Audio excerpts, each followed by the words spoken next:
Hey folks, welcome back to part 2 of this video where I'm going through the outerwear that I've chosen to help me in this 5-month or so mission that I'm on up here in Canada to caretake Lake Kamichowie's camp here, as well as, I know there's a world record lake trout in this lake. Doesn't mean I'm going to catch it, but it sure does mean I'm going to try. So there's other videos to watch. I hope you'll check them out. So part 2 of this video, we've gone through the entry-level Rise float suit from Clam and the features of that. So if you didn't check that video out already, by all means, go ahead and do so. As we work through Clam's inventory of outerwear, we come up a step and we're into the Delta series. The Delta series is very similar to the garments from a couple years ago when they took the original Edge suit and came out with the Edge X, but it wasn't a float suit. So the Delta suit is basically that Edge X suit with the added motion float technology that Clam calls their float suits. When you hear motion float, that is their proprietary insulation that allows the suit to have the float capabilities, but also gives you a good range of motion. It's quite a clever name for it when you stop and think of it. So the Delta suit, some of the features of this, and this is also, Clam partnered with the Folds of Honor organization this year, where a portion of the sale of any of the Delta stuff goes to this organization. So on the bib, we've got one of the differences between the Rise and the Delta suit is there's no belt loops.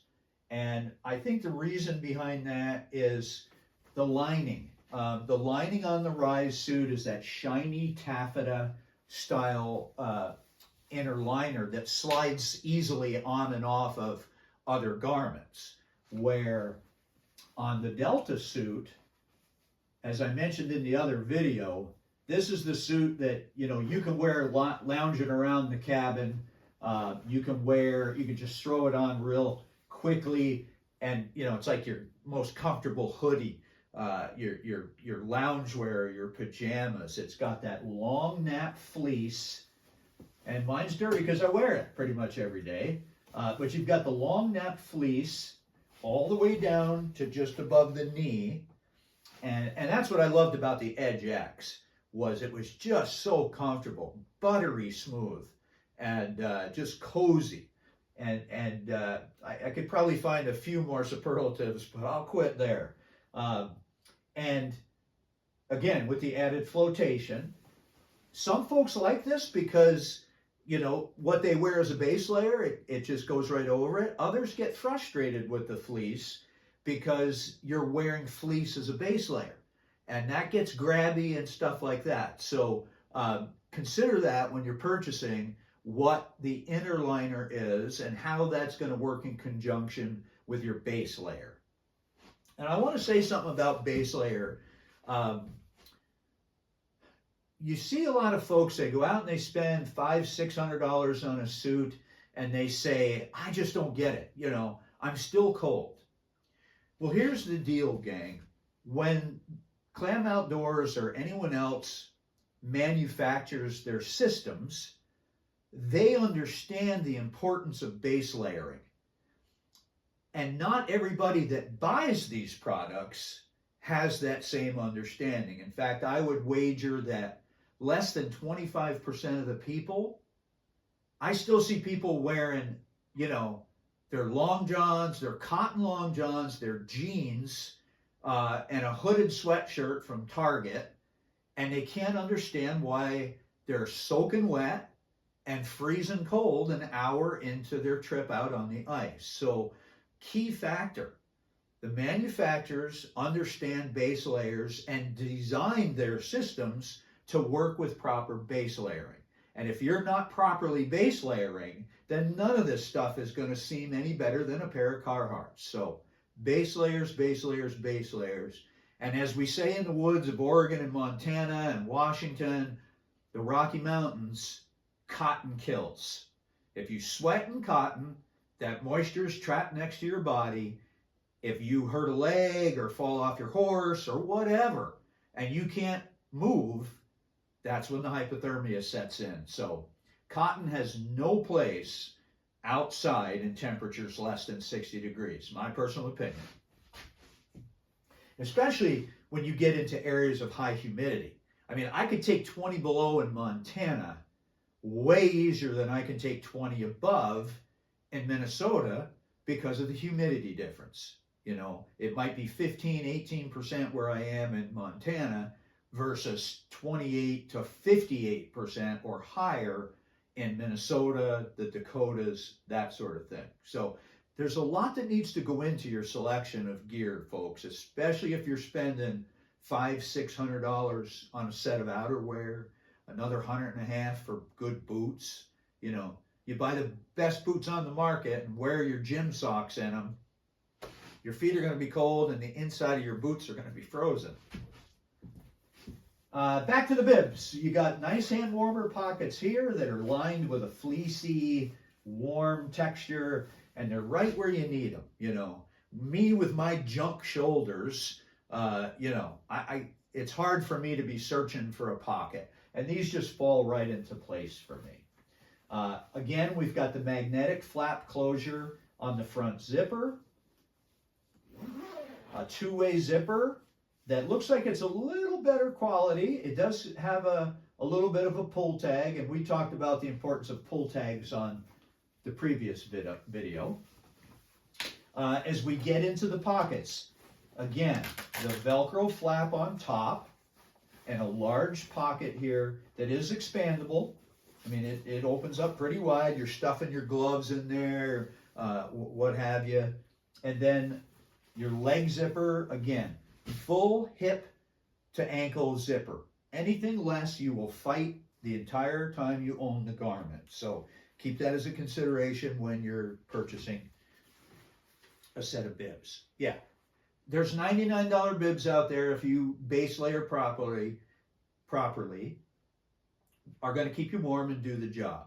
But when you start getting into the minute details, that's where the difference is made. Again, I talked about the adjustable hem length in all of the Clam products.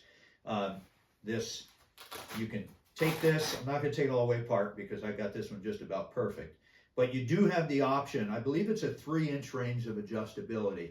Utilize that, folks. I see guys and gals, guys more often. Ladies, you know why this stuff is done this way. But I see guys buy a pair of $300 bibs and then just walk the bottoms out of them in the first couple of weeks on the ice. So take advantage of that adjustability.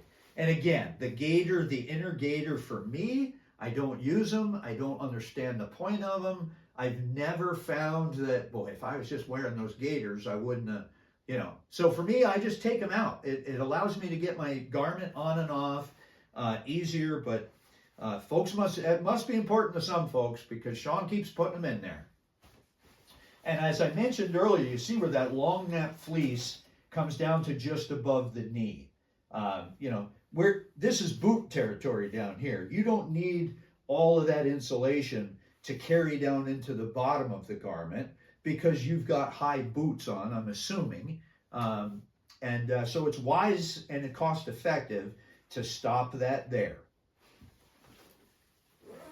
Reflective piping on all of these suits definitely makes a difference, stands out in the middle of the night. I have not added the tabs to this, but on the previous video you see where I've added the pull tabs to help my sore hands help pull these zipper tabs up and down a little bit easier. And don't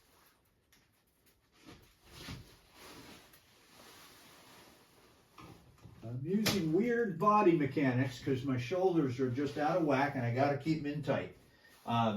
Really nothing special on the back, but definitely a little bit lighter grade material than the Rise suit.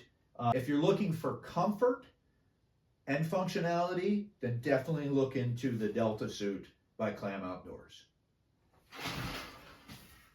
I think it was a couple of years ago when Clam put out a questionnaire to all their pro staff, guides specifically, what we look for in a set of bibs and a jacket.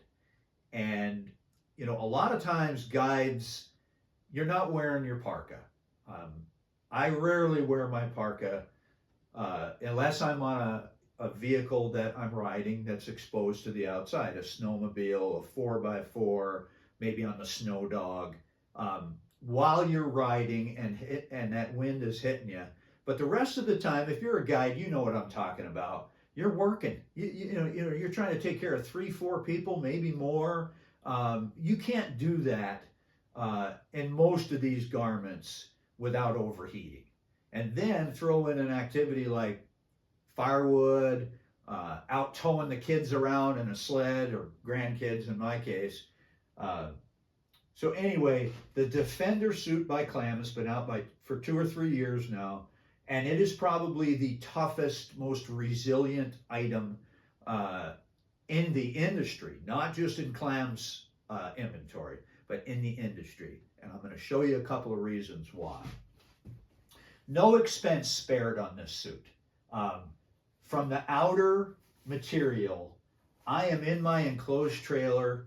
I'm rubbing against untreated plywood. I've got sharp things sticking out of my stuff that's hanging on the shelf.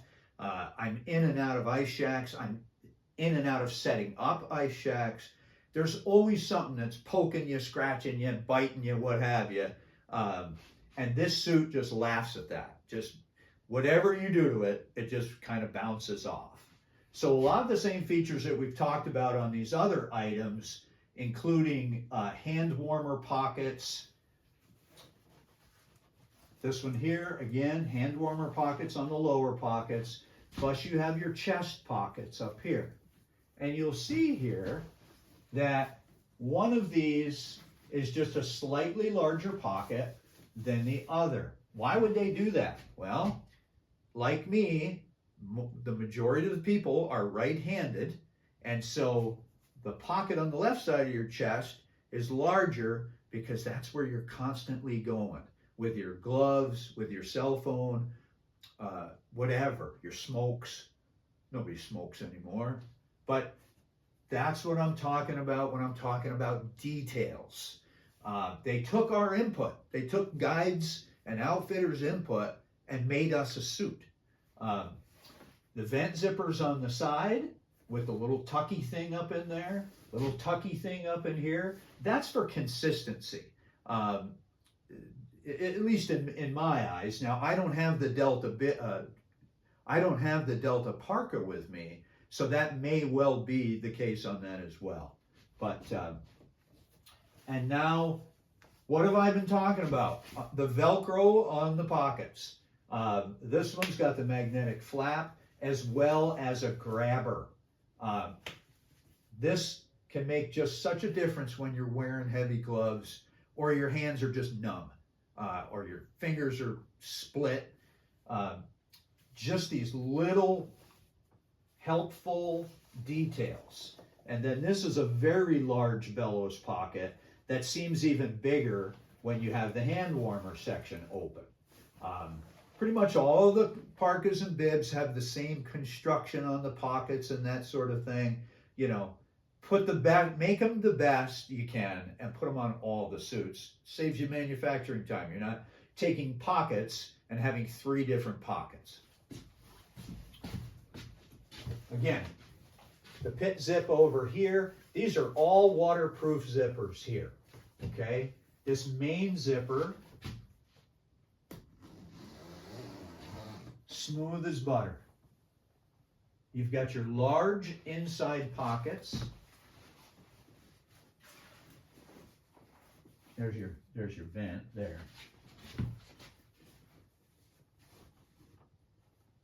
You've got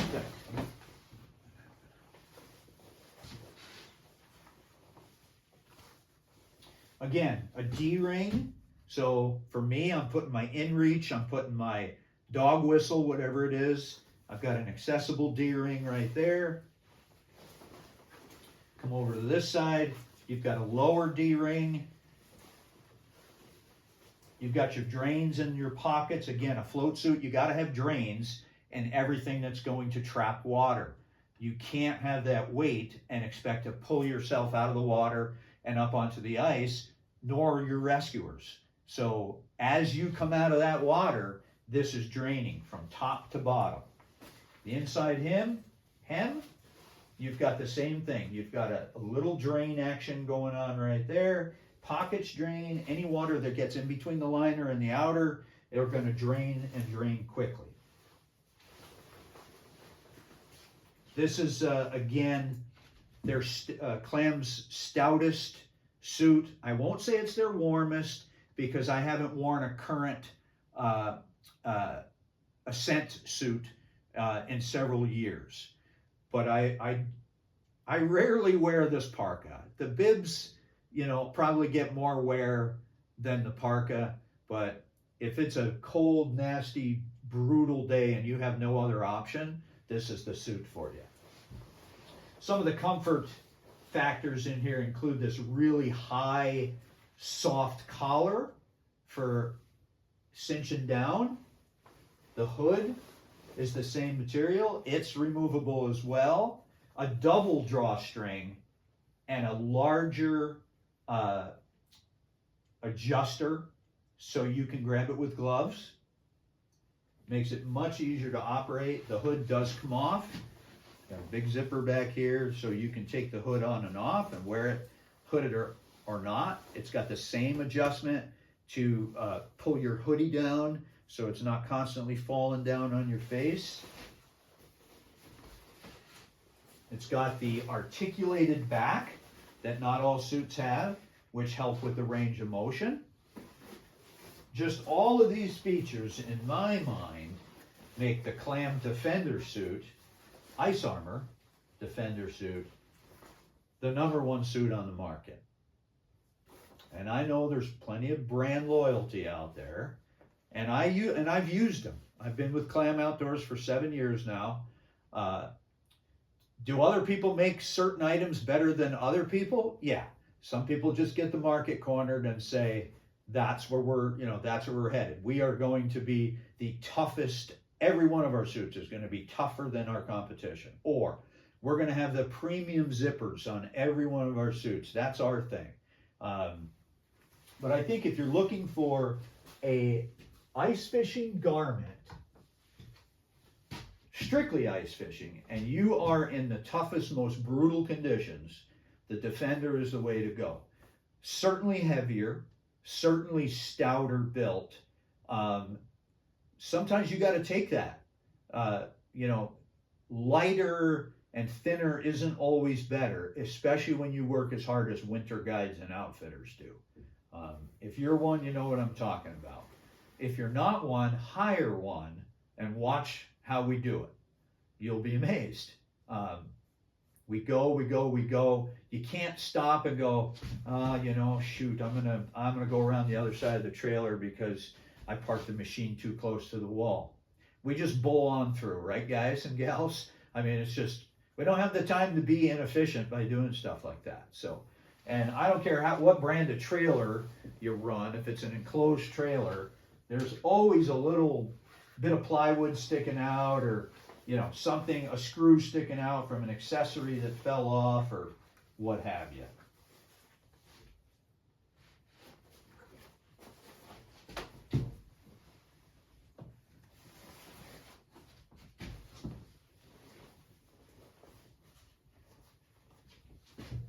So I'm going to cut that there.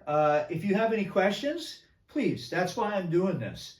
Jump on the comment section here. Let me know what you think. Let me know what you're looking for in a suit. If I don't have the answers, I will find you the answer. I will get you the opinions. If you're 7'9" and weigh 103 pounds, I'll find one of our guys or gals that's close to that and let you know what size they're wearing. You won't find a more helpful bunch of people than the ladies and gentlemen that are members of the ICE team and Clam Outdoors. So appreciate you watching this. I'm really actually having a ball doing this. It's a nasty day outside. I'd rather be doing something like this anyway. So I hope you enjoyed it. I hope you learned something from it. And I hope it helps you in the decision in choosing your outerwear. Again, I had to prepare for a 5-month period up here in Saskatchewan while I waited for the ice to form and waited for safe ice to form, especially, because there's nobody here to come get me if I fall through. I'm hitting that in-reach button. Yeah, they'll find me, but it's going to be a recovery operation and not a rescue. So I had to make good decisions. And I'm confident in my Clam Outdoors gear. I've used it. Everything, I didn't leave anything to chance. Everything that I've brought with me this year is proven equipment for a guy who spends most of his time in the outdoors. Not as much as I used to, but I still go hard when I can, and I don't want to have to replace stuff if I don't have to. So anyway, stick with the channel. I'm going to review some boots. I brought 2 different pairs of boots with me. One of them is an all-purpose boot or a mountain pack style boot that I've pretty much been wearing straight up to this. And the other boot is strictly an on-the-ice ice fishing boot. And I think you're going to be surprised when you find out which one it is. Have a great day. Be safe on the ice, folks. Send me some pictures. Send me some of your opinions. And let's continue this chat as we go through the winter of 24-25.